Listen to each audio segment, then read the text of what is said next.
no more. I stop working at Lou's. Ganwar keeps going to the farm, but he doesn't say anything to me about it. When he comes home with hay and mud stuck to the bottom of his running shoes, I leave the room. Lou calls for me on my aunt's telephone to see if I will change my mind, but I won't talk to her. She tells my aunt I'm a hard worker. She says she and Gall miss my smile. One morning, Mr. Franklin says, "Hey, cowboy," and I almost start to cry. I say, "Please don't call me that anymore. I'm just Keck now." But I don't tell him why. Hannah says I am cutting my nose to spite my face. I don't know what this means, so she explains. "It means you're being a stubborn moron, boy." She looks a little sad when she says this, so I don't get mad at her. "Why don't you at least keep going for a while?" she asks. "It could be months before she leaves."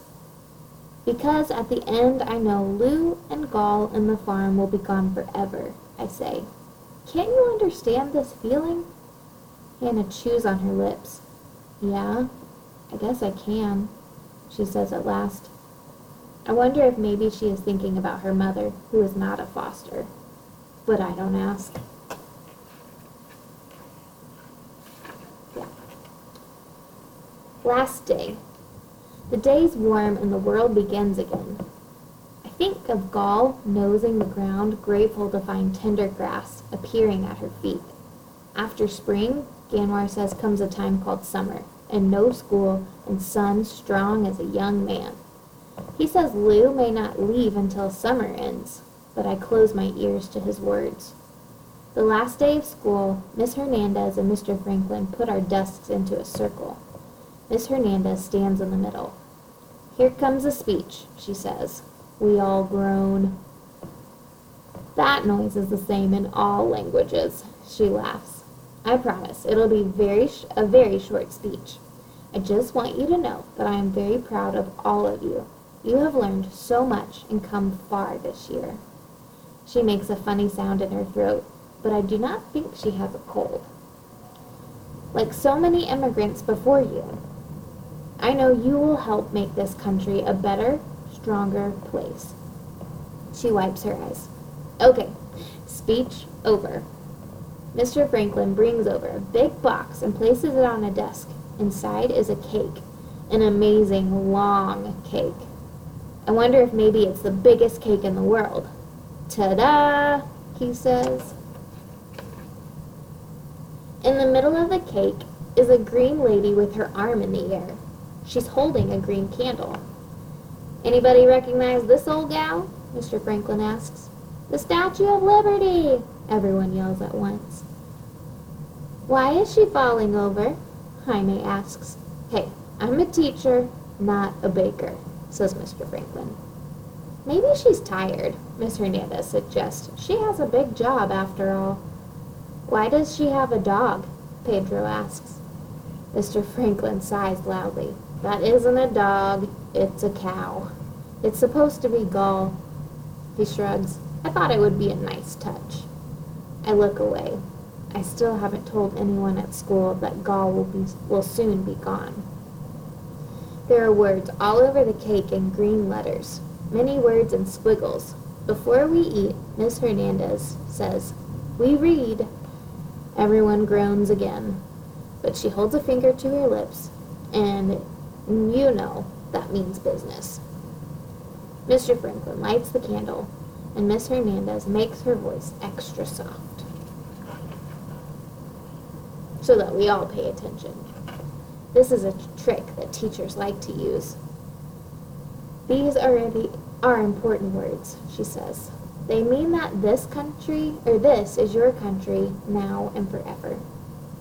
Give me your tired, your poor, your bundled masses yearning to breathe free, the wretched refuse of your teeming shore.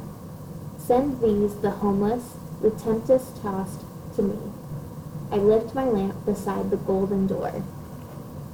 The candle glows in the green lady's hand, and I don't understand all the words, but somehow I know they're strong and fine. I wonder if someday that I will feel like they are meant for me too. And then we eat the cake, all of it. except Gaul. Summer. I would not be truthful if I said that winter is my favorite time. Winter is wet and heavy work. True, I learned to make snowballs like perfect moons and to catch a snowflake on my tongue.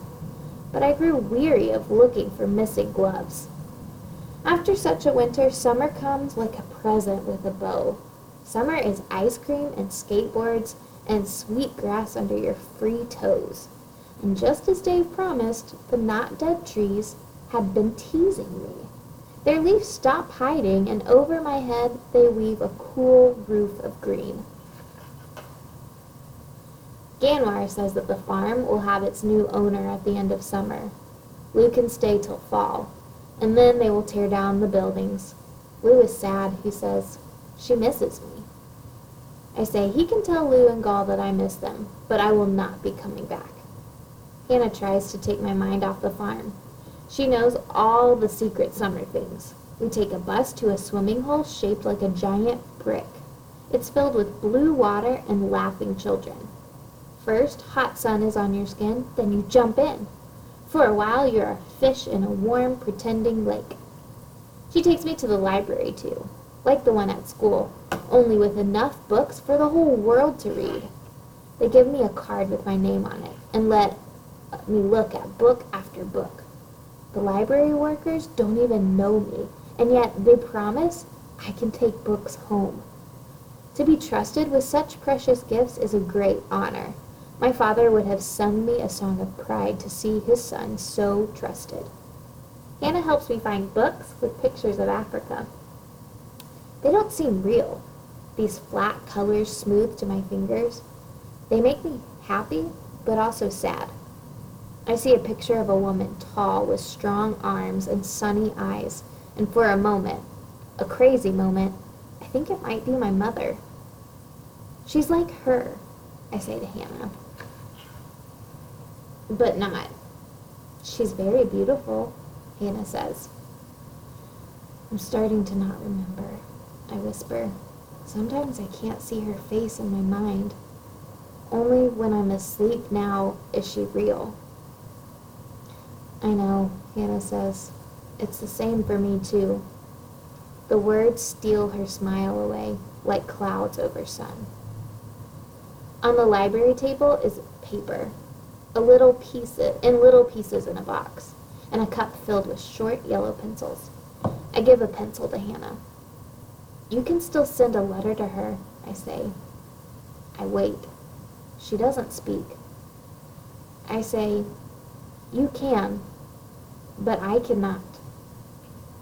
Hannah lets the air out slowly from her mouth. She looks at me with her leave me alone face, but she takes the pencil. It's a very small paper, I say. It can be a very short letter. She chews on the pencil. She twirls her hair around her finger. She makes another face at me. But when she starts to write, she can't stop. She fills paper after paper with words. At last, she's done. There, she says. Happy? I smile. Yes, now we'll go mail it. Fine. She makes another sighing noise. And then I'll whip your butt at basketball. I don't mind that so much. She's mad, but it's a good kind of mad. Besides, she always beats me at basketball. More bad news. One hot day, Dave comes by to see how we are doing. Hannah and I are in the parking lot. She's teaching me how to skateboard. I have many hard places on my knees and elbows and a hat like a round ball on my head. This is good because I fall down every time I try to stand on the skateboard. Hannah is trying not to laugh, and I'm trying not to fall. Looking good, buddy, Dave says, but he's just being kind. Why don't you take a break for a minute? I've got some things to talk over with you. I talked to Lou yesterday. We sit on the bench in front of the apartment. Hannah comes too. So, you know about the farm, I say. I take off my round extra head and give it to Hannah. I'm sorry, Dave says. I know you liked working there. I'll try to find you another place to help out. Another place won't have gall, I say. Listen, buddy, Dave says. I'm afraid I've got some more news. I heard from Diane. They tracked down the people who made it to the 2 refugee camps we told you about. Something grabs my throat and tries to steal the air away. None of them was your mom, Keck. I look away. Nearby, a crow flaps his great black wings to chase away a sparrow. Hannah pats my back. There's still hope, though, right? She asks. Dave clears his throat. There's another small refugee camp about 80 miles south. We're checking out that one. I nod. Remember how your aunt told me you're an optimist, Keck? Dave asks. You need to stay strong. In my pocket, I feel the soft blue and yellow fabric I've carried for so long. I remember something Ganwar said to me. Thank you for your helping, Dave, I say, but what I'm thinking is that a man knows when he's defeated.